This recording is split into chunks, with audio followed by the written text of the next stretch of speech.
சரி rank push பண்ணலாமே ஐடிக்குள்ள வந்தா அப்பன்னு பார்த்து நம்ம பிரியன் ப்ரோ இன்வைட் பண்ணுவாரு. சொல்லுங்க பிரியன் ப்ரோ, ரீஜன்லாம் போயிட்டீங்க போல. என்ன ஜோக்கர் ப்ரோ, உங்க கூட 1v1 போட்டா ஜெயிக்கவே முடியாதுன்னு என் ஃப்ரெண்ட் சொல்றான்.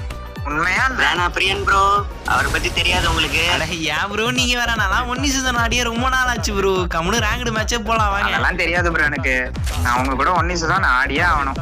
நான் ரூம் கிரியேட் பண்றேன், நீங்க வரீங்க, அவ்வளவுதான். நானே என்னால முடிஞ்ச வரைக்கும் வேணாம்னு சொல்லி பாப்பேன். என்ன அவரு தான் கேட்கல. மேட்ச் மட்டும் தோத்தோம்னா ஒரு அசிங்கமா போயிடும். சோ ஜெயிக்கிறமா இல்லையான்ட்டு வெயிட் பண்ணி பாருங்க. ஃபர்ஸ்ட் ஒரு ரவுண்ட் தான் அடிப்போம், அடுத்த 2 ரவுண்டு தாறு மாறா ஹெட்ஸ் அடிப்பாரு. ஐயோ எப்பரா ஜெயிக்கிறது அப்படின்னு நானும் பயந்துட்டே ரொம்ப நாள் கழிச்சு 1v1 ஆடுறோம். அதுவும் இந்த வருஷத்தோட கடைசி 1v1 இதா இருக்கும்னு நினைக்கிறேன். எவ்வளவு தூரம் ஒண்டா படிக்க முடியுமோ அந்த அளவுக்கு ட்ரை பண்ணிருப்பேன். சும்மா சொல்லக்கூடாது, அவருமே பயங்கரமா அடிப்பாரு. 3-3 வந்துரும். ஆனா இதுக்கு மேலதான் வெறித்தனமா ஆட ஆரம்பிச்சிருப்போம்.